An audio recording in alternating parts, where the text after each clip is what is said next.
Κυρίες και κύριοι, καλώς ήρθατε. Είναι Τετάρτη 6 Σεπτεμβρίου του 2023. Σημείο αναφοράς εδώ στο Attica. Καλώς ήρθατε.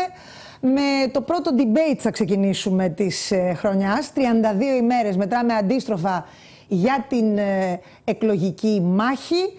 Περιφέρεια Αττικής, η μητέρα των μαχών, η μεγαλύτερη περιφέρεια της χώρας. 4 εκατομμύρια πολίτες, ώστε να μπορέσουμε να αναδείξουμε εδώ όλα τα προγράμματα, τις υπηρεσίες, τις δράσεις και πολύ συγκεκριμένα τελικά τα προγράμματα, τα ουσιαστικά προγράμματα που έχουν να σας προτείνουν και φυσικά εσείς να αποφασίσετε.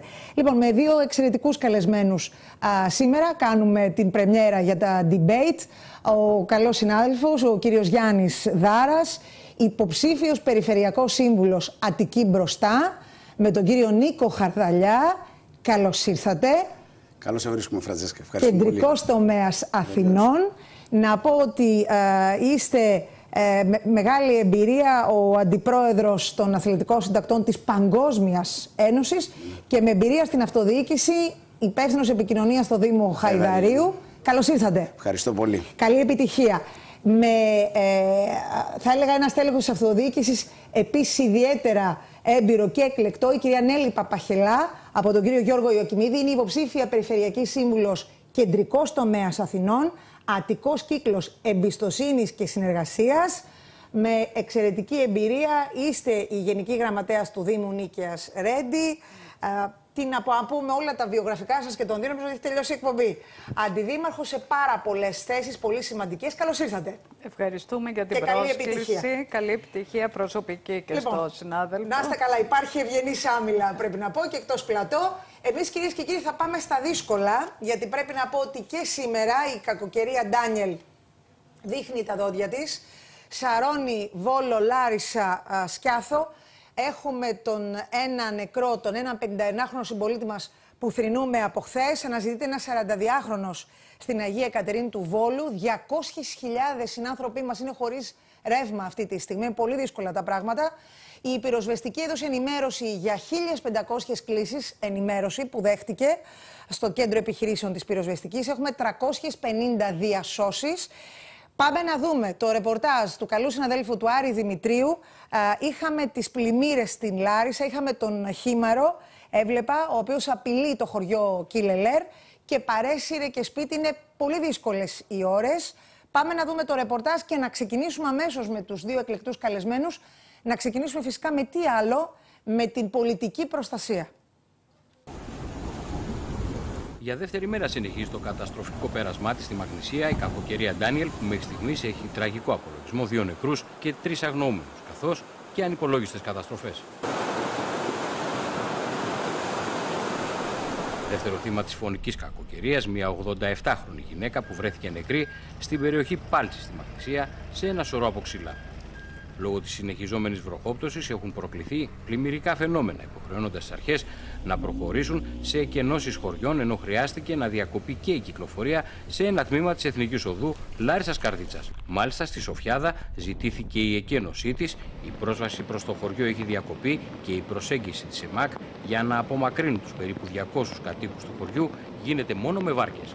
Αν και τα φαινόμενα δείχνουν να έχουν εξασθενήσει, έχουν επηρεάσει περισσότερες περιοχές της επικράτειας, με το μεγαλύτερο χτύπημα να δέχονται Καρδίτσα, Φθιώτιδα και Εύβοια, που υπάρχουν αναφορές για πλημμυρισμένα σπίτια και κατολιστήσεις. Όσον αφορά στην Αττική, η κακοκαιρία Ντάνιελ, αν και έχει χάσει αρκετή από την ορμή της, προκαλεί ήδη προβλήματα με έντονη βροχόπτωση στα νότια προάστια, όπου το πρωί εστάλει από λάθος μήνυμα 112 για τον περιορισμό των άσκοπων μετακινήσεων, αφού η προειδοποίηση αφορούσε στις περιοχές Μεθάνων και Τριζίνας, όπου αναμένεται έντονη βροχόπτωση. Πάντως, σύμφωνα με την Εθνική Μετεωρολογική Υπηρεσία, κίνδυνο λόγω της κακοκαιρίας διατρέχουν η Φυλή, τα Λιώσια και η Μάνδρα, καθώς και οι περιοχές γύρω από την Πάνηθα και τα Δερβενοχώρια, λόγω των καλοκαιρινών πυρκαγιών. Λοιπόν, θα συνεχιστεί το σφυροκόπημα και αύριο, κυρίες και κύριοι, Πέμπτη. Σύμφωνα με τους μετεωρολόγους, 400 τόνοι στο επίπεδο της βροχής πέφτουν μόνο στην Αθήνα και αναμένουν νέο χτύπημα με 350 τόνους βροχής μόνο για το Πήλαιο, κυρίες και κύριοι. Λοιπόν, ξεκινώ από τον κύριο Δάρα, γιατί άκουγα τον κύριο Χαρδαλιά να λέει πως πρέπει να δοθεί λύση στο επίπεδο και της θωράκισης, και μιλώ στο επίπεδο φυσικά της κλιματικής κρίσης και σε όλο αυτό που ζούμε, με κατάλληλα χρηματοδοτικά εργαλεία, με νομικά εργαλεία και φυσικά με τα έργα υποδομών τα οποία δρομολογούνται ταχύτατα. Να ξεκινήσουμε από αυτό.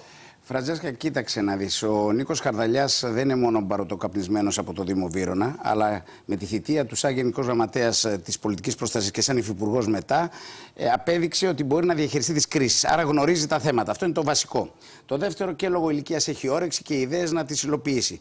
Η τελευταία του πρόταση, πρόσφατη προχθές, να γίνει ένα κεντρικό επιχειρησιακό κέντρο που να συντονίζει τους Δήμους, να λειτουργεί σαν help desk, νομίζω είναι μια εξαιρετική ιδέα. Θα συμφωνεί και η Νέλη, ως προς το συντονισμό των Δήμων. Ναι. Και από εκεί και πέρα να ξεκαθαρίσουμε επιτέλους τι αρμοδιότητα έχει η περιφέρεια, τι έχουν οι Δήμοι και τι έχει η κεντρική κυβέρνηση.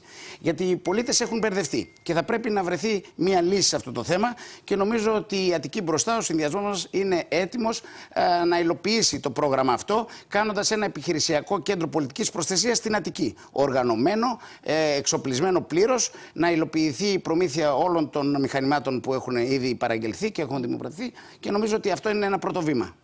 Λοιπόν, πάω στην κυρία Παπαχελά, γιατί χθες φιλοξενήσαμε εδώ στο στούντιο, στο σημείο αναφοράς, τον κύριο Ιωακιμίδη, και θέσαμε τα ερωτήματα και στο επίπεδο των έργων, των αντιπλημμυρικών έργων. Εάν έχουν γίνει τα αντιπλημμυρικά έργα, μιλώ και για την παρούσα διοίκηση του κύριου Πατούλη, ο οποίος δίνει σκητάλη στον κύριο Χαρδαλιά, και εάν έχουν γίνει οι καθαρισμοί των ρεμάτων, για να δούμε τελικά και αυτό το ξεκαθάρισμα που λέει ο κύριος Δάρας, ο Γιάννης Δάρας, στο επίπεδο των αρμοδιοτήτων. Δηλαδή, τι ακριβώς κάνει η περιφέρεια στο επίπεδο αυτό που ζούμε σήμερα. Okay. Να πούμε ότι είναι αρκετά αυτά που ρωτάτε. Ο καθαρισμός των ρεμάτων λίγο ή πολύ γίνεται, ολοκληρώνεται και μάλιστα εγκαίρος. Γίνεται και από τους Δήμους σε συνεργασία με την περιφέρεια. Αυτό που δεν έχει γίνει είναι η επικαιροποίηση των μελετών για τα ρέματα, που ας πούμε για τον Κηφισό, η τελευταία μελέτη που έχουμε είναι πριν πάνω από 40 χρόνια. Οι συνθήκες έχουν αλλάξει, η Πάρνηθα έχει καεί, το νερό που έρχεται προς τα κάτω είναι πολύ περισσότερο, και δεν είχαν υπολογιστεί και τις μελέτες στα φερτά υλικά. Αν διαβάζετε σήμερα, έχει στην Καθημερινή ένα εξαιρετικό άρθρο του Λιάλιου, τα λέει όλα αυτά. Το να λέμε ότι θα το λύσουμε άμεσα, εγώ θεωρώ ότι κοροϊδεύουμε τους πολίτες. Το να γίνουν διορθωτικές άμεσες κινήσεις μπορεί να γίνουν, αλλά αυτό θέλει σοβαρές μελέτες, οι οποίες θα φέρουν τα αποτελέσματα σε τουλάχιστον 3 χρόνια, για να μην πω στο τέλος της επόμενης θητείας. Χρειάζονται σοβαρές μελέτες, χρειάζεται συνέργεια. Έχει πει και ο κύριος Ιωακιμίδης ότι το κράτος θα πρέπει, έχουμε Υπουργείο Πολιτικής Προστασίας. Ναι, βέβαια. Δεν χρειαζόμαστε ένα δεύτερο Υπουργείο Πολιτικής Προστασίας, μάλλον Υπουργείο Περιφέρειας Αττικής. Χρειαζόμαστε την Περιφέρεια Αττικής, την ευθύνη την έχει το Υπουργείο. Αυτό συντονίζει, αυτό δίνει τις κατευθύνσεις και ζητάει από τις περιφέρειες και τους Δήμους τι χρειάζεται κάθε φορά να συνεισφέρουν, ώστε να έχουμε αποτέλεσμα και στην πρόληψη αλλά και στην αντιμετώπιση επιτόπου. Άρα, να ξεκαθαρίσουμε και με αυτήν την ευκαιρία, για να συνειδητοποιήσουν οι τηλεθεατές, πως στην περιφέρεια ποιες ακριβώς είναι οι αρμοδιότητες λοιπόν σε αυτήν την διαχείριση κρίσης. Είτε καιγόμαστε δυστυχώς το καλοκαίρι, είτε πνιγόμαστε, όπως συμβαίνει, γιατί θρηνούμε και συμπολίτη μας από χθες, και είναι πάρα πολύ δύσκολο.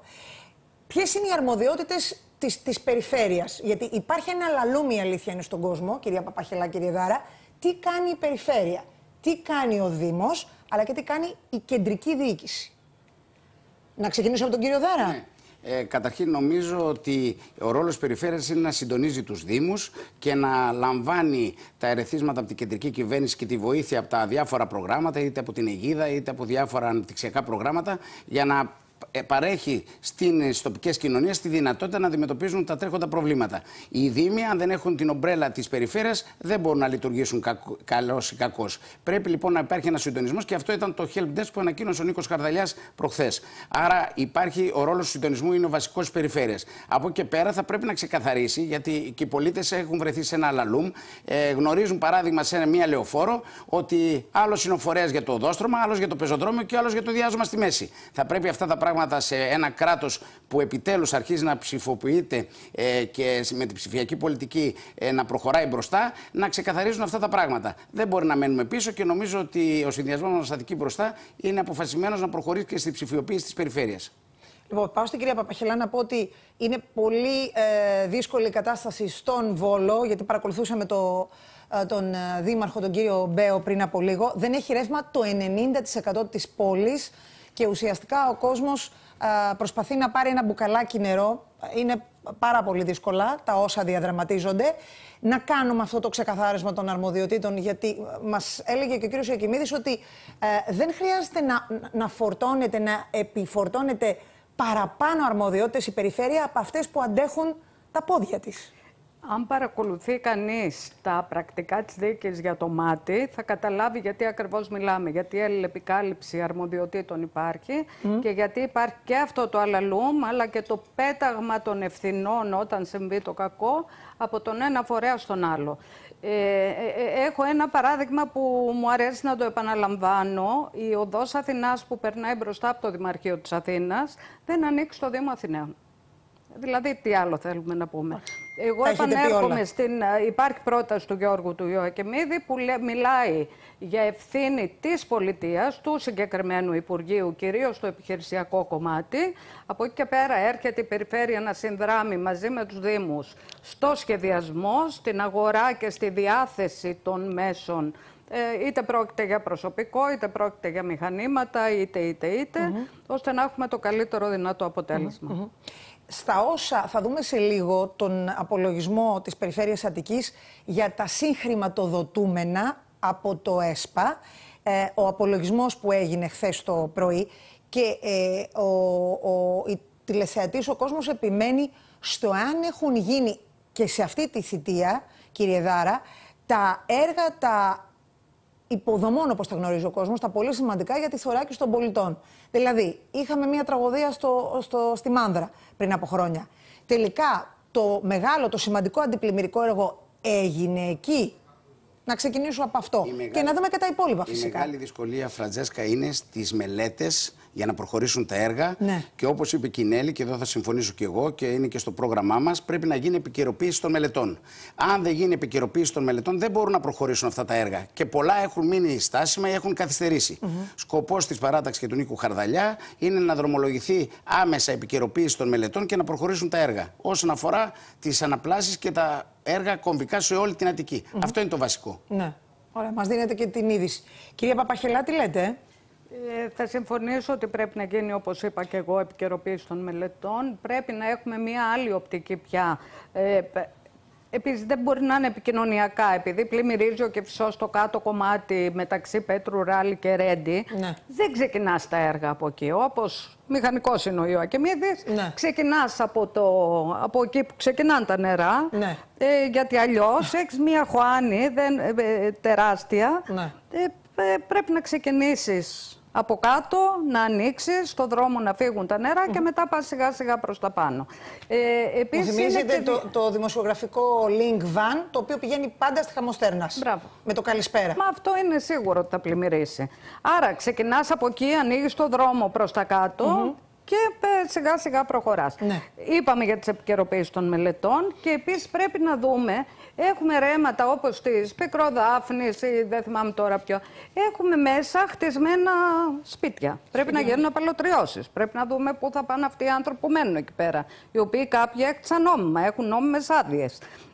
Πρέπει να γίνει διεύρυνση. Πρέπει να σεβαστούμε και την χλωρίδα και την πανίδα της κάθε περιοχής. Δεν είναι εύκολα πράγματα και γι' αυτό είναι πανάκριβες μελέτες. Αλλά νομίζω ότι αξίζει τον κόπο να διαθέσουμε χρήματα αντί να τα δίνουμε σε άλλα πράγματα πιο φαντασμαγορικά, όπως το να βάζουμε LED στις γέφυρες. Ωραία είναι η γέφυρα, δεν λέω με το LED, μ' αρέσει, μου θυμίζει Νέα Υόρκη, αλλά δεν είναι αυτό το ουσιαστικό. Για την ασφάλεια, κυρία Παπαχελά. Το να φωτίζει τη γέφυρα πάνω, όχι. Χρειάζεται να έχει φως κάτω και σήματα που λειτουργούν, που ούτε αυτά λειτουργούν όπως πρέπει. Διαβάζω ότι γίνεται μια προσπάθεια, γιατί και το κυκλοφοριακό είναι ένα μεγάλο θέμα. Θα έρθουμε σε αυτό. Είναι πολύ σημαντικό. Πάντως, κυρία Παπακελά, θα συμφωνήσω ότι χρειάζεται συντονισμός με τους Δήμους. Γιατί αλλιώς, αν ο κάθε Δήμος λειτουργεί αυτονόμα και η περιφέρεια λειτουργεί αυτόνομα, δεν μπορεί να υπάρξει αποτέλεσμα για τους πολίτες. Αυτό είναι αυτονόητο. Και γι' αυτό πρέπει να υπάρχει ένας συντονισμός ώστε να βοηθούνται και οι Δήμοι. Αυτό είναι ο ρόλος της περιφέρειας. Αυτό νομίζω είναι αυτονόητο και συμφωνούμε.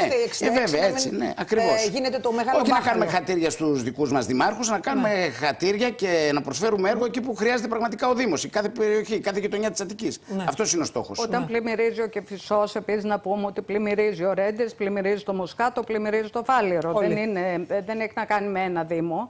Και εκεί ακριβώς είναι ο ρόλος ο μεγάλος της περιφέρειας και γι' αυτό και είναι αρμοδιότητα της περιφέρειας.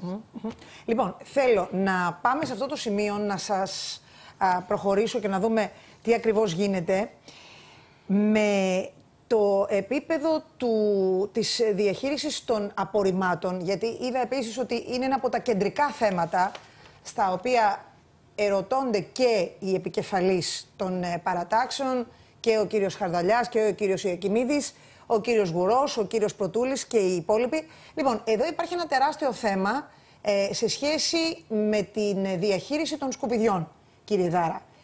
Τι ακριβώς προτείνει τώρα ο κύριος Χαρδαλιάς, γιατί είδαμε, υπάρχουν, θα έλεγα, ανταλλαγή πυρών σε σχέση με αυτό.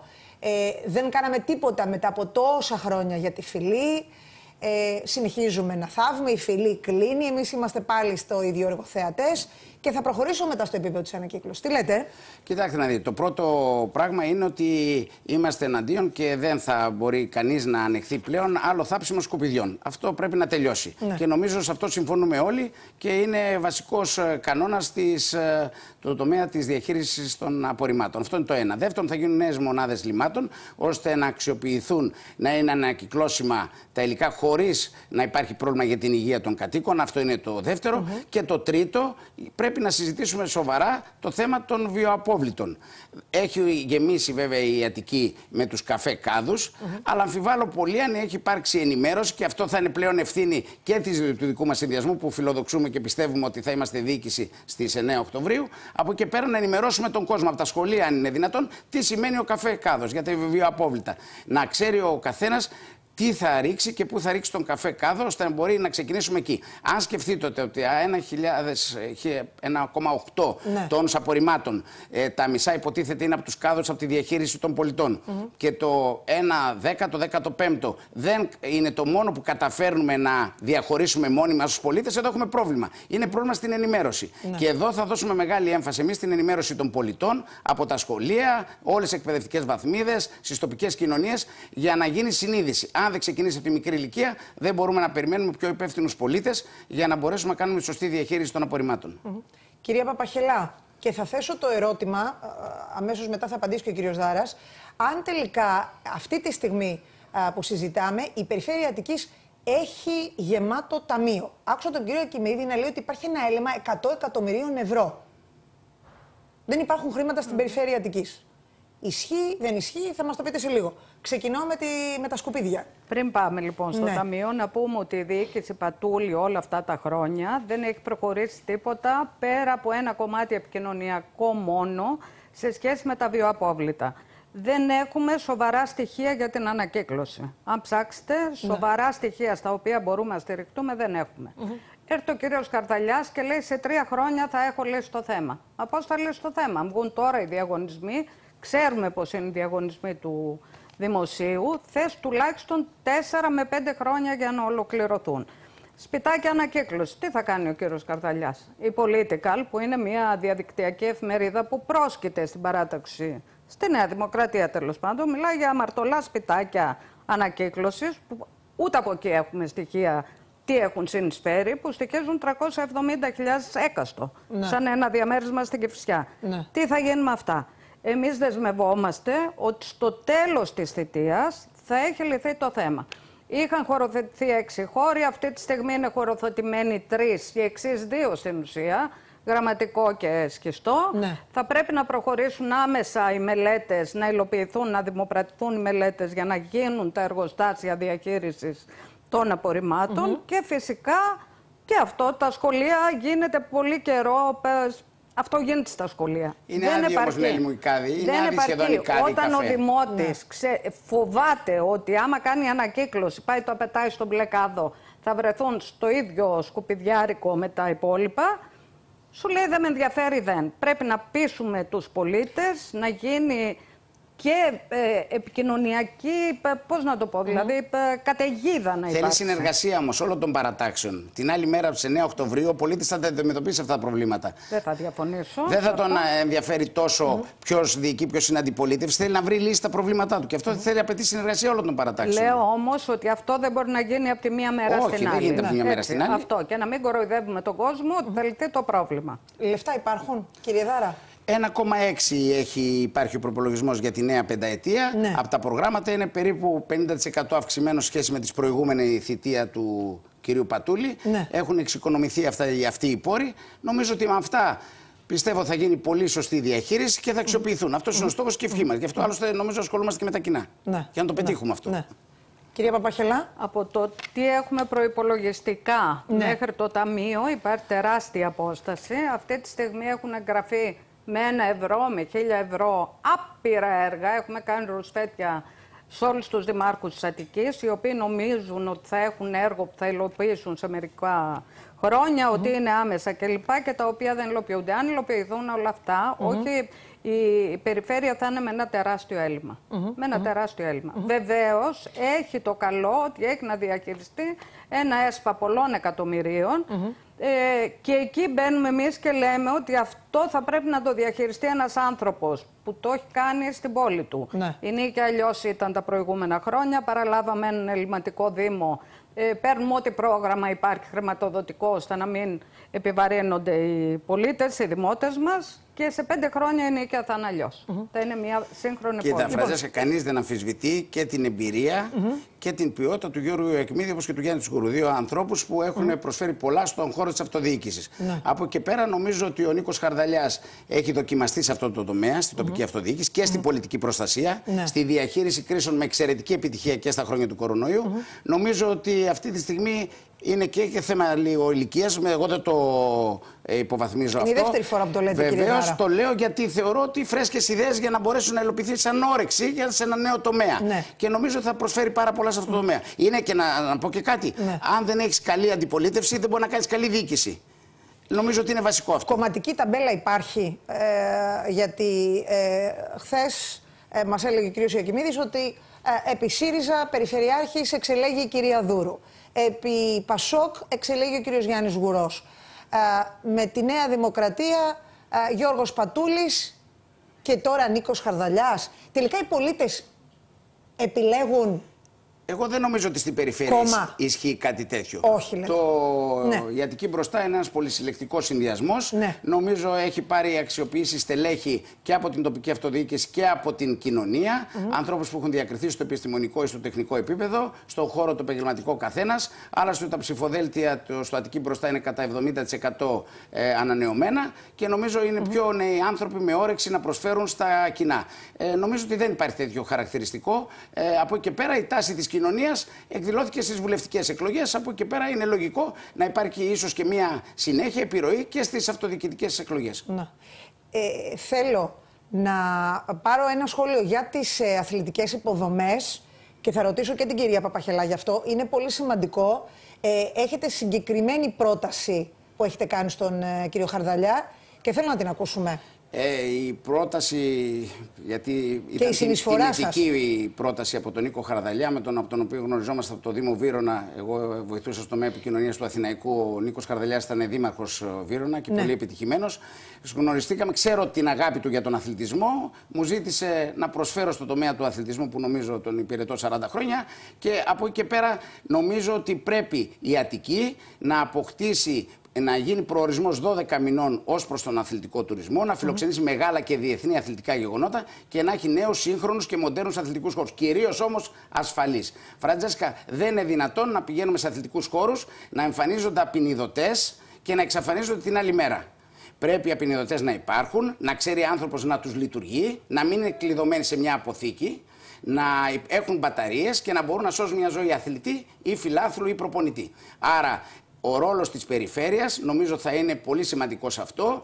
Εγώ η πρότασή μου είναι να υπάρχει μια ομάδα fast track που να επιθεωρεί τους αθλητικούς χώρους και συνεργασία με τους Δήμους να συστήνει τις άμεσες διορθώσεις και τις παραλήψεις. Δεν γίνεται στον αιώνα της ψηφιοποίησης και στην εποχή μας να στέλνουμε τα παιδιά μας για άθληση, τα νύψια μας, τους συγγενείς μας και να κινδυνεύουν επειδή κάποιοι θεωρούν ότι ο απεινιδωτής είναι ένα διακοσμητικό στοιχείο. Τον φέρνουμε, τον εμφανίζουμε, τον φωτογραφίζουμε και τον εξαφανίζουμε και τον στέλνουμε πάλι πίσω στο νοσοκομείο. Δεν μπορεί να γίνει αυτό και νομίζω ότι η περιφέρεια με τον Νίκο Χαρδαλιά θα μπορέσει να επέμβει σε αυτόν τον τομέα και να δημιουργήσει ασφαλείς αθλητικούς χώρους όπου δεν υπάρχουν φυσικά. Μάλιστα. Κυρία Παπαχέλα, κλείνω με εσάς.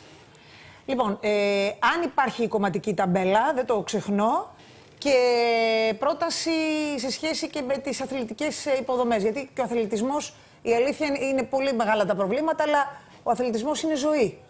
Να πω και εγώ ότι δεν έχουμε τρίτο γύρο εκλογών για διακυβέρνηση χώρας. Ναι. Έχει κριθεί ποιος θα κυβερνήσει τη χώρα από τον κόσμο. Ψηφίζουμε για την καθημερινότητά μας, για τη ζωή μας και για την Αττική στην οποία ζούμε όλοι. Εγώ είμαι κάτοικος του κέντρου, ζω στην πλατεία Βικτωρίας. Με ενδιαφέρει πάρα πολύ πώς θα είναι το πεδίο του Άρεως, πώς θα είναι ο λόφος Φινόπουλου, πώς θα είναι το Αττικό Άλσος που έχει και αθλητικούς χώρους οι οποίοι είναι εγκαταλελειμμένοι, πώς θα είναι το Πάρκο Τρίτσι, να πάω αύριο το εγγόνι μου αν έχω κλπ. Δεν υπάρχει κομματικό πρόσημο. Εγώ, επειδή προέρχομαι από την ανανεωτική αριστερά, όπως και ο Δήμαρχος ο Γιώργος Ιωακημίδης, είχαμε πάντα την άποψη στην πολιτική ότι πρέπει να ανακηδεμόνευτη η τοπική αυτοδιοίκηση από κόμματα. Το ότι έρχονται και στηρίζουν κόμματα είναι ευπρόσδεκτο, καλό είναι, αλλά πρέπει ο Δήμαρχος, ο Περιφερειάρχης, να μην εξαρτάται από κανέναν και κυρίως από καμία κυβέρνηση. Καλός ή κακός, ο κύριος Χαρδαλιάς διορίστηκε εντός εισαγωγικών από τον Πρωθυπουργό όταν έγινε όλη η ιστορία με τον Περιφερειάρχη. Ο Γιώργος Ιωακημίδης είναι ένας αδέσμευτος δήμαρχος, έχει ένα πολυσυλλεκτικό συνδυασμό στην πόλη του. Το ίδιο συνεχίζει και στην περιφέρεια. Δεν είμαστε όλοι από τον ίδιο κομματικό χώρο. Είμαστε από το ΠΑΣΟΚ, από τη Νέα Δημοκρατία, από τον ΣΥΡΙΖΑ. Αυτό. Και νομίζω ότι έτσι πρέπει να είναι. Λοιπόν, θέλω να σας ευχηθώ καλή επιτυχία. Εγώ και να συμπληρώσω, αν μου επιτρέπετε δευτερόλεπτα, Φραντζέσκα, ότι νομίζω ότι η επιλογή του Πρωθυπουργού για τον Νίκο Χαρδαλιά θα κάνει πολύ καλό στην Αττική και στην καθημερινότητα των πολιτών της Αττικής. Λοιπόν, να ευχηθώ καλή επιτυχία και στους δύο. Ο κύριος Γιάννης Δάρας, κεντρικός τομέας Αθηνών, Νίκος Χαρδαλιάς, η κυρία Νέλη Παπαχελά με τον Γιώργο Ιωακημίδη, κεντρικός τομέας Αθηνών. Καλή επιτυχία και στους δύο. Εμείς, κυρίες και κύριοι, πριν υποδεχτούμε το δεύτερο debate της ημέρας, θα πάμε να δούμε τι έγινε χθες το πρωί στο Οδείο Αθηνών για την χρηματοδότηση, τα συγχρηματοδοτούμενα έργα, απολογισμός από την Περιφέρεια Αττικής. Πάμε να δούμε τι έγινε και επιστρέφουμε αμέσως. Η Αττική αλλάζει. Αλλάζει για όλους, χωρίς εξαιρέσεις και αποκλεισμούς. Αλλάζει προς το καλύτερο. Αλλάζει με έργα και δράσεις και βεβαίως με αξιοποίηση της χρηματοδότησης του ΕΣΠΑ. Όποιος ζει στην Αττική βλέπει την καθημερινότητα σιγά σιγά να αλλάζει προς το καλύτερο. Τα έργα και οι παρεμβάσεις δείχνουν αυτή την αλλαγή. Από το περιφερειακό μας πρόγραμμα 14-20 που απλώνεται σε όλους τους Δήμους και χαίρομαι που βλέπω και τους Δημάρχους που έχουμε κάνει σημαντικές παρεμβάσεις αυτές τις προσπάθειες που και οι ίδιοι συνδράμουν για την αλλαγή μέσα από την τοπική αυτοδιοίκηση πρώτου βαθμού για την Αττική μας και κάνουν καλύτερη τη ζωή εκατομμύρια συμπολιτών μας. Για τη δική μας διοίκηση που είχε την ευθύνη της διακυβέρνησης της Περιφέρειας Αττικής από τον Σεπτέμβριο του 2019 μέχρι και σήμερα το ΕΣΠΑ και το ΠΕΠ Αττικής αποτέλεσε ένα μεγάλο στοίχημα για μια πελώρια ευθύνη. Σε μια ιδιαίτερη χρονική συγκυρία κληθήκαμε να διαχειριστούμε πρωτόγνωρες καταστάσεις όπως η πανδημία, ο πόλεμος στην Ουκρανία, η ενεργειακή κρίση, η εκτόξευση του κόστους κατασκευής των έργων. Θεωρώ ότι παρά τα αυτά πετύχαμε ένα μικρό άθλο μαζί με τις υπηρεσίες μας. Δώσαμε λύσεις σε προβλήματα ετών. Ανοίξαμε και δείξαμε και αναδείξαμε το ανθρώπινο πρόσωπο της περιφέρειάς μας, αφού καταφέραμε να είμαστε διαρκώς 365 μέρες τον χρόνο, 24 ώρες το 24ωρο, δίπλα σε όλους τους συμπολίτες μας που είχαν την ανάγκη μας.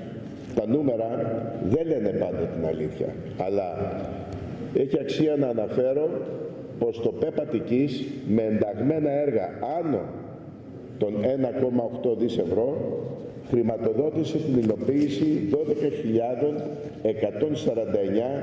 έργων μικρών ή μεγάλων και δράσεων. Θεωρώ ότι τα επόμενα χρόνια θα είναι μια πολύ σημαντική περίοδος για την Ελλάδα και την Αττική μας. Οφείλει, και είμαι σίγουρος, η επόμενη διοίκηση περιφέρειας να αξιοποιήσει τη θετική κληρονομιά που αφήνουμε. Λοιπόν, επανήλθαμε και πάμε στο δεύτερο debate της ημέρας. Ο κύριος Νίκος Σαντορινέος, υποψήφιος περιφερειακός σύμβουλος με Αττική μπροστά, Νίκος Χαρδαλιάς, βόρειος τομέας Αθηνών. Καλώς ήρθατε. Καλησπέρα σας. Καλή επιτυχία. Είστε ο αναπληρωτής τομεάρχης πολιτικής προστασίας, κλιματικής αλλαγής και κρίσης. Είναι το θέμα όχι απλώς της ημέρας, της χρονιάς. Νότια πάμε, νότιος τομέας Αθηνών. Γιώργος Ιωακιμίδης, Αττικός Κύκλος Εμπιστοσύνης και Συνεργασίας. Ο κύριος Χρήστος Πιλάλης, υποψήφιος περιφερειακός σύμβουλος Αττικής. Καλώς ήρθατε, καλή επιτυχία. Καλησπέρα, ευχαριστώ πολύ για την πρόσκληση. Λοιπόν, ιδιαίτερα έμπειρος και οι δύο. Να ξεκινήσουμε με τα αντιπλημμυρικά έργα που ακούω και τους δύο επικεφαλείς, και τον κύριο Χαρδαλιά και τον κύριο Ιωακιμίδη, για να δούμε τι ακριβώς γίνεται με τα αντιπλημμυρικά έργα και αν έχουμε την αντιπυρική θωράκιση, να μιλήσω γενικά εν γέννη για την πολιτική προστασία. Ναι. Κύριε Σαντορινέ, ξεκινώ από εσάς. Κοιτάξτε, τα αντιπλημμυρικά έργα, όπως ξέρει και ο φίλος συνάδελφος από εδώ, είναι μια πονεμένη ιστορία για την Αττική.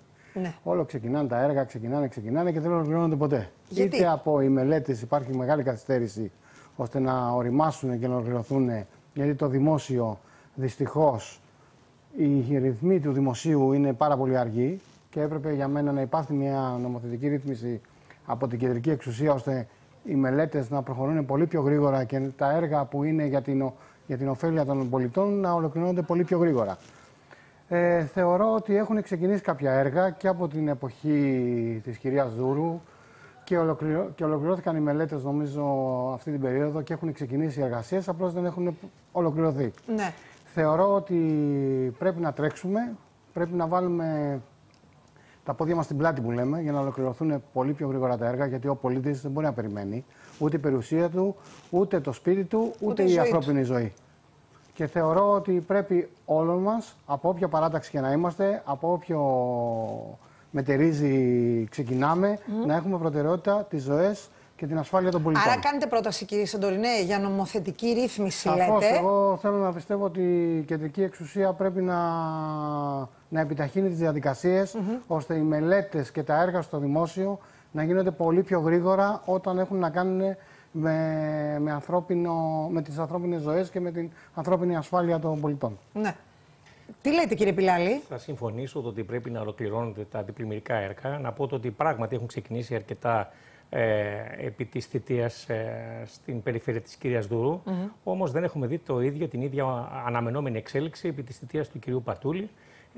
Και να αναφέρω και κάτι το οποίο αφορά και, αν θέλετε, τον τομέα στον οποίο είμαι υποψήφιος, στο νότιο, στα πλαίσια της ανάπλασης του Φαλιρικού όρμου, όπου θα περίμενε κανείς ότι θα έχει προχωρήσει η περιφέρεια στη β' φάση ως όφιλε, αφού είχε ξεκινήσει όλη η διαδικασία και η πρώτη φάση επί της κυρίας Δούρου. Δεν έχει γίνει τίποτα 4 χρόνια. Αυτό δεν το λέω εγώ ως αντιπολιτευόμενος τον κύριο Πατούλη, μάλλον τον κύριο Χαρδαλιά στην προκειμένη περίπτωση που τον διαδέχτηκε, αλλά ακόμα και οι δήμοι, όπως αυτόν στον οποίο ανήκω, της Καλιθέας και ο διπλανός Μοσχάτου Ταύρου, οι οποίοι έχουν ομόφωνα αποφασίσει και έχουν κάνει τόσες κινητοποιήσεις. Ο κύριος Κάρναβος και ο κύριος Ευθυμίου. Ακριβώς. Στα πλαίσια λοιπόν αυτής της ανάπλασης, εκτός από τα 300 περίπου στρέμματα τα οποία είναι αναψυχής, ήπιου αθλητισμού και πολιτισμού κτλ. Προβλέπεται, με μελέτες που έχουν ξεκινήσει από το 2004, αλλά έχουμε τώρα 2023, προβλέπονται και μεγάλα αντιπλημμυρικά έργα, ενισχυμένα. Μάλιστα υπήρξαν και διορθωτικές μελέτες με αλλαγή, αν θυμάμαι καλά, του αντιπλημμυρικού νόμου, του κανονισμού γύρω στο 2017. Και έχει μείνει λοιπόν ένα έργο το οποίο... 19 χρόνια λέτε. 19 από την πρώτη, ας πούμε, σύλληψη του συγκεκριμένου έργου. Αλλά ενώ είχαν προχωρήσει τα έργα αυτά της κυρίας Δούρου, 4 χρόνια δεν έχει γίνει τίποτα. Και επαναλαμβάνω, το λένε και οι δύο δήμοι, με τους οποίους και εγώ και ως δημότης, ας πούμε, Καλιθέας, συντάσσομαι. Άρα νομίζω ότι διαδεχόμαστε τώρα και θα διαδεχτούμε, ο κύριος Ιωακημίδης δηλαδή, μια δυστυχώς νεκρή περίοδο όσον αφορά θέματα ουσίας όπως τα αντιπλημμυρικά έργα. Πιο πολύ φιωριτούρες είδαμε, φωτάκια LED και δημόσιες σχέσεις στην περιφέρεια. Μια περιφέρεια η οποία είναι υπεύθυνη έτσι για τον συντονισμό 66 δήμων και για την σύνδεσή τους και τη συνεργασία με την κυβέρνηση προκειμένου να λυθούν τα προβλήματα, μεγάλα προβλήματα όλων αυτών των δήμων και στα οποία είμαστε σε 4 χρόνια πίσω. Έχουμε μείνει 4 χρόνια πίσω. Να ρωτήσω τον κύριο Σαντορινέο σε σχέση με την ανάπλαση του φαλιρικού όρμου, γιατί άκουσα τον κύριο Πατούλη να λέει πως η κυρία Δούρου δεν είχε εντάξει σωστά αυτό το εθνικό έργο πάρα πολλών εκατομμυρίων. Ουσιαστικά όταν ανέλαβε τα ενία, το ταμείο ήταν εντελώς άδειο, δεν υπήρχε ούτε ένα ευρώ. Τι ακριβώς έχει γίνει με την ανάπλαση? Με την ανάπλαση του φαλιρικού και για το αντιπλημμυρικό έργο που είναι πολύ σημαντικό. Με την ανάπλαση του φαλιρικού δέκτα θα σας πω κάτι το εξής. Υπήρχαν η κυρία Δούρου. Δυστυχώς θα μπούμε τώρα σε μια αντιπαράθεση που δεν ήθελα να συμβεί, αλλά αναγκαστικά επειδή ξεκίνησε ο συνάδελφος και να λέει ότι 4 χρόνια δεν κάναμε τίποτα και το ένα και το άλλο. Εγώ θα πω κάτι το εξής, ότι υπέγραψε η κυρία Δούρου 2.000 έργα σε όλους τους Δήμους Αττικής χωρίς να έχει λεφτά στο ταμείο. Υπέγραψε τουλάχιστον 500 έργα, όπως σας λέω το νούμερο, σε Δήμους, χωρίς να έχει στο ταμείο της 0 ευρώ. Για μόνο και μόνο για προεκλογική της τέτοια. Πήγαινε στον κάθε Δήμο και έλεγε: εγώ θα το φτιάξω. Εγώ. Υπέγραφε τέτοιο. Στο ταμείο όμως, στους κωδικούς, δεν υπήρχαν λεφτά. Θα σας πω ένα παράδειγμα. Για το φαλιρικό να μιλήσουμε συγκεκριμένα. Ναι, εντάξει, θα σας πω για το φαλιρικό. Όπου υπήρχαν ευρωπαϊκά κονδύλια. Γιατί είπατε πριν ότι κάνανε μόνο LED και τέτοια. Η εθνική οδό που ασφαλτοστρώθηκε ή η παραλιακή που γίνανε έργα είχαν να γίνουν 30 χρόνια. Δεν είχε κάνει κανένας. Ούτε ο κύριος Γουρός, ούτε ο κύριος. Κανένας. Για το φαλιρικό έργο σας απάντησα ότι μέσα στο έργο τα κονδύλια δεν είχαν μεταφερθεί στους κωδικούς για να υπάρχουν τα χρήματα όπως ακριβώς έλεγε η σύμβαση. Και έπρεπε να επικυροποιηθεί η σύμβαση για να μπορέσουν να ειστρέψουν τα λεφτά στα ταμεία της περιφέρειας. Λοιπόν, τώρα όσον αφορά που λέτε για τον Δήμο Καλιθέας και τον ένα και το άλλο, εγώ δεν μπορώ να ξέρω αν ο Δήμος Καλιθέας έκανε μια διαμαρτυρία. Πολλές διαμαρτυρίες και οι δύο Δήμοι. Εντάξει, δεν μπορώ να σας απαντήσω γι' αυτό γιατί δεν το γνωρίζω. Ναι. Αλλά όσον αφορά την περιφέρεια, το έργο που μπορούσε να ξεκινήσει και να κάνει για το φαλιρικό έργο με βάση τα κονδύλια που υπήρχαν στα ταμεία, γίνανε όλα. Πάντως η αλήθεια είναι ότι ίσως ένας από τους λόγους που δεν έχει προχωρήσει η ανάπλαση του φαλιρικού όρμου είναι ότι είναι το μοναδικό έργο σε επίπεδο παραλίας, το οποίο είναι δημόσιο χαρακτήρα. Έτσι. Αντιθέτως, άλλα έχουν προχωρήσει. Αυτό νομίζω ότι ίσως έχει είναι να κάνει. Πίσω. Λοιπόν, να σας πάω στο κυκλοφοριακό. Γιατί υπάρχει ένα τεράστιο θέμα με τις μετακινήσεις. Δηλαδή, πώς αυτές οι 170 ώρες το χρόνο που είμαστε εγκλωβισμένοι στην Αθήνα, πρέπει να δοθεί η λύση στην αρμοδιότητα φυσικά που έχει η Περιφέρεια Αττικής. Θα το ξεκινήσω από εκεί, γιατί είναι θέμα κεντρικής διοίκησης. Ποιος είναι ο ρόλος της Περιφέρειας, εδώ θέλω να ξεκαθαρίσουμε. Η Περιφέρεια Αττικής, όσον αφορά τους κεντρικούς άξονες, δεν μπορεί να σχεδιάσει ένα έργο, την Εθνική Οδό, να την επανασχεδιάσει στο κομμάτι που είναι από τη μεταμόρφωση και κάτω. Ώστε να μπορεί. Αυτό πρέπει να γίνει από την κεντρική διοίκηση. Να γίνει ένα έργο σημαντικό για να μπορεί να απογκλωβιστεί και ο Κηφισός. Ένα έργο που λένε τώρα ότι μπορεί να ξεκινήσει, που έχει εξαγγείλει η κυβέρνηση, είναι ο περιφερειακός που είναι από Ασπρόπικο Ελευσίνα Θήβας. Που εκεί θα απεγκλωβίσει όλα τα φορτηγά αυτοκίνητα που έρχονται στο λεκανοπέδιο της Αττικής. Τώρα από εκεί πέρα η περιφέρεια τα έργα που έχει κάνει είναι καινούργια οδοστρώματα, μπάρες για την ασφάλεια των πολιτών, φωτισμός καινούριος. Το έργο το οποίο έχει να γίνει 30 χρόνια. Τώρα, από εκεί και πέρα πρέπει τα συναρμόδια υπουργεία μαζί με την περιφέρεια να κάτσουν μαζί και να βρουν τη βέλτιστη λύση όσον αφορά αυτό το κυκλοφοριακό. Δεν μπορεί να αδειάσει η Αθήνα ξαφνικά από αυτοκίνητα. Και δεν μπορούν να επανασχεδιαστούν αυτή τη στιγμή που μιλάμε καινούριοι οδικοί άξονες. Έτσι πως είναι δομημένη η Αθήνα. Πρέπει λοιπόν να βρεθεί μια λύση με τους συγκοινωνιολόγους, να βρεθεί μια λύση γιατί δεν μπορεί και ο πολίτης να περιμένει 1 και 2 ώρες το αυτοκίνητό του εγκλωβισμένος μέσα. Λέει ο κύριος Σαντορινέος ποια είναι ακριβώς και αν θέλετε, ο ρόλος της περιφέρειας. Δηλαδή, πώς ακριβώς επιλύεται ένα τέτοιο πρόβλημα. Γιατί εσείς το έχετε σηκώσει πολύ ψηλά. Ναι, είναι στις μεγάλες προτεραιότητες. Είναι στις προτεραιότητες που έχει ο Αττικός κύκλος, βεβαίως. Και λέμε το ότι. Πώς θα επιλυθεί όμως, κύριε Πιλάλη? Δηλαδή... Αυτό που έχουμε πει πολλές φορές και ο ίδιος ο Γιώργος Κακημίδης, το ότι θα πάψει η περιφέρεια να είναι το μακρύ χέρι, ας πούμε, μιας κυβέρνησης, στην προκειμένη περίπτωση, όπως επιχειρείται άλλωστε εδώ έτσι, με τον διορισμό του κ. Χαρδαλιά 1 μήνα πριν από τις εκλογές, και θα βάλει πλέον με όλη τη δυναμική που έχει και το κύρος το αίτημα στο τραπέζι προκειμένου να υπάρξουν συγκεκριμένες μελέτες και να διορθωθεί το συγκεκριμένο πρόβλημα. Προφανώς ο κόμβος του Κηφισού είναι το μεγάλο πρόβλημα. Η όλη εκεί κατάσταση έχει σχεδιαστεί από το 1982, όταν όλοι οι αριθμοί αυτοκινήτων απαρχαιωμένων, λέτε. Ναι, είναι πολύ πίσω από τα σημερινά δεδομένα. Ωραία. Και σε μια λογική λοιπόν όπου επιτακτικά θα μπει αυτό το θέμα από την πλευρά της περιφέρειας, από έναν άνθρωπο ο οποίος έτσι κι αλλιώς έχει δουλέψει, έτσι, επαναλαμβάνω, 29 χρόνια μέσα στον Δήμο με τον καλύτερο δυνατό τρόπο, και αυτό φαίνεται από τη μεγάλη αποδοχή που έχει στους Δήμους που είχε ο Γιώργος Ιωακημίδης. Όμως 4 χρόνια και εδώ πάλι οφείλουμε να πούμε το ότι επί της περιφερειακής διοίκησης του κ. Πατούλη δεν είχαμε καμία εξέλιξη με προς αυτή την κατεύθυνση. Τώρα ακούμε αυτά τα οποία λέτε. Επειδή λέτε για το μακρύ χέρι, το έθεσα και στο προηγούμενο τραπέζι. Τελικά όταν έχουμε διακυβέρνηση από τον ΣΥΡΙΖΑ, έχουμε Ρένα Δούρου στο τιμόνι της περιφέρειας. Επί Πασόκ έχουμε και Γιάννη Σγουρό και το προσθέτω. Με Νέα Δημοκρατία έχουμε Γιώργο Πατούλη και τώρα λέτε άρα λοιπόν, Νίκο Χαρδαλιά. Δηλαδή τελικά εγώ ψηφίζω περιφερειάρχη ή ψηφίζω, κύριε Πιλάλη μου? Αυτή ακριβώς είναι η μεγάλη διαφορά του Αττικού κύκλου. Ότι είναι ένα αμιγώς περιφερειακό σχήμα, το οποίο έχει μέσα και στελέχη τα οποία είναι από όλο το πολιτικό φάσμα. Αυτό το κοινό που μας συνδέει όλους είναι η εμπειρία μέσα στα αυτοδιοικητικά κινήματα, στα κινήματα για τους ελεύθερους χώρους.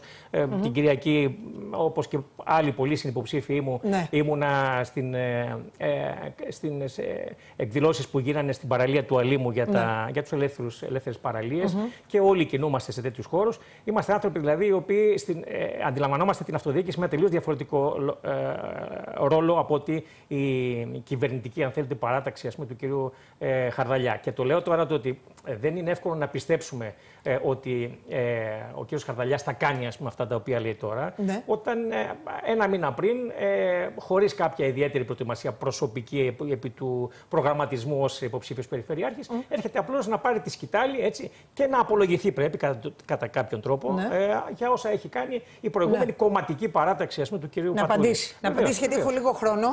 Λοιπόν, πρέπει να απολογηθεί ο κύριος Χαρδαλιάς. Όχι, βέβαια, ο κύριος Χαρδαλιάς δεν μπορεί να απολογηθεί. Να καταγγείλει τον κύριο Πατούλη. Τα ίδια στελέχη έχει. Για παράδειγμα, ο αντιπεριφερειάρχης, ο κύριος Κόκαλης, ας πούμε, παραμένει, ο οποίος δεν έκανε τίποτα στο χαρτοφυλάκιό του. Σαν υποψήφιος. Παραμένει σαν υποψήφιος. Πολιτικής προστασίας και πρόεδρος του ΕΣΝΑ. Αυτό να ξέρετε όμως ότι ο κόσμος κρίνει και ψηφίζει. Δεν θα αποφασίσουμε εμείς το θα ψηφίσει ο κόσμος και αν πρέπει να είναι ο κύριος Κόκαλης στο ψηφοδέλτιο. Όχι, λέμε τη γνώμη μας όμως. Ναι, εντάξει, αλλά όταν καταγγέλνουμε ένα πρόσωπο το οποίο δεν είναι παρόν και λέμε 2 πράγματα τα οποία είναι. Δεν θα μπορούσε να είναι παρόν. Το πρόσωπο είναι. Όχι. Δεν είναι έτσι όπως το λέτε. Όταν δεν είναι παρόν, είναι καλό να μην ονοματίζουμε. Θα το φιλοξενήσουμε. Εσείς λέτε ότι κρίνεται από τον κόσμο. Ο κύριος Χαρδαλιάς θα κριθεί στις 8 Οκτωβρίου από τις εκλογές από τον κόσμο, διότι έχει κάνει και 12 χρόνια δήμαρχος, γιατί παρουσιάζεται τον κύριο Ακημίδη ότι είναι ο μόνος που ξέρει την αυτοδιοίκηση και ο μόνος που έχει ασχοληθεί. Δεν είναι έτσι. Και ο κύριος Γουρός έχει ασχοληθεί. Ο κύριος Χαρδαλιάς 12 χρόνια ήταν πετυχημένος δήμαρχος στο Βύρωνα. Δεν είναι μακρύ χέρι κάποιου κόμματος ο κύριος Ιακιμίδης. Αυτό έχει τεράστια διαφορά. Γιατί πώς μπορείτε να αποδείξετε ότι είναι μακρύ χέρι ο κύριος Χαρδαλιάς? Συγγνώμη, κυβερνητικός τέλεχος δεν είναι Γιατί ο κύριος Ιακιμίδης δεν είναι σε κόμμα? Κυβερνητικός τέλεχος. Είναι σε κόμμα? Εγώ δεν το ξέρω αυτό. Δεν είναι σε κόμμα ο κύριος Ιακιμίδης? Ιακιμίδης? Δεν το ξέρω, αλήθεια σας λέω. Άμα το ξέρετε εσείς, πείτε μου. Εγώ το ξέρω. Να δείτε καλύτερα αν είναι σε κόμμα. Βγαίνετε και λέτε ότι είναι μακρύ χέρι. Εγώ δεν ξέρω. Ακριβώς δεν είναι. Υπουργός δεν ήταν της Νέας Δημοκρατίας ο κύριος Χαρδαλιάς? Τι σημαίνει? Το μακρύ χέρι τι σημαίνει αυτό? Το μακρύ χέρι, όταν ένα μήνα πριν σε διορίζουν, δεν είσαι μακρύ χέρι. Ένα μήνα πριν διορίστηκε. Διορισμένος είναι. Διορισμένος θα τον κάνει ο κόσμος. Αν τον εκλέξει. Δεν θα πείτε ότι είναι διορισμένος. Η λέξη διορισμένος, εσείς αμφισβητείτε την εκλογική, αυτή τη στιγμή την εκλογική τέτοια του λαού. Όχι, ο λαός όχι, όταν λέτε διορισμένο. Ναι. Δεν την αμφισβητώ, γιατί είμαι σίγουρος που θα δώσει την εντολή ο λαός στις 8 Οκτωβρίου. Δεν την αμφισβητώ. Εσάς αμφισβητώ την παράταξή σας. Τα ίδια λέγατε και στις εκλογές τις δύο προηγούμενες που είχε η Νέα Δημοκρατία με το ΣΥΡΙΖΑ. Κατέβηκε και ο Αττικός κύκλος. Όχι, κοιτάξτε να δείτε. Όταν λέτε για εκλογές και θα λέτε για μακρύ χέρι και κυβερνητικό, δεν θα το γυρνάτε όποτε υπάρχει στο σχήμα υπουργός κάποιου κόμματος. Πρώην υπουργός κάποιου κόμματος. Όχι, σας είπα εγώ αυτό. Το μακρύ χέρι θέλω να καλέσετε. Δεν είναι σωστή έκφραση και προσβάλλετε ανθρώπους. Υπουργός τόσες φορές, υπουργός δεν είναι. Άρα είναι ικανός για να είναι υπουργός. Όχι, είναι κομματικός καταρχήν και κυβερνητικός. Στις 8 Οκτωβρίου θα πάρετε τις απαντήσεις που πρέπει, γιατί με αυτή τη λογική που ξεκινάτε, ο κόσμος δεν θέλει ούτε αντιπαραθέσεις ούτε τέτοια πράγματα. Ο κόσμος θέλει να του πείτε τι θα κάνετε εσείς για την Αττική. Μια διοίκηση 4 χρόνια δεν κάνετε τίποτα. 4 χρόνια δεν έκανε τίποτα. Έχετε μάθει να διακόπτετε τον άλλον. Συγγνώμη. Παρακαλώ. Λοιπόν, πρέπει να ολοκληρώσουμε. Νομίζω ότι έχουμε ολοκληρώσει. Αν μπορούμε σε 10 δευτερόλεπτα, είναι πολύ δύσκολο βέβαια, θα το αφήσω δεν έχουμε χρόνο και δεν μπορώ να ανοίξω ένα μεγάλο κεφάλαιο. Θέλω να σας ευχαριστήσω θερμά και να ευχηθώ καλή επιτυχία και στους δύο. Ο κ. Νίκος Αντορινέος, βόρειος τομέας Αθηνών, με τον Νίκο Χαρδαλιά, υποψήφιος περιφερειακός σύμβουλος Αττικής. Ο κ. Χρήστος Πιλάλης, νότιος τομέας Αθηνών. Αττικός κύκλος εμπιστοσύνης και συνεργασίας με τον Γιώργο Ιακιμίδη. Βόρειοι και νότιοι είμαστε σήμερα εδώ. Λοιπόν, καλή επιτυχία και στους δύο. Εσείς, κυρίες και κύριοι, μένετε άτικα, γιατί ακολουθεί δελτίο ειδήσεων για την αυτοδιοίκηση με τη Σοφία Μίτιλη. Να είστε όλοι και όλες καλά. Εδώ ραντεβού αύριο 4 παρα 10 ακριβώς. Γεια σας.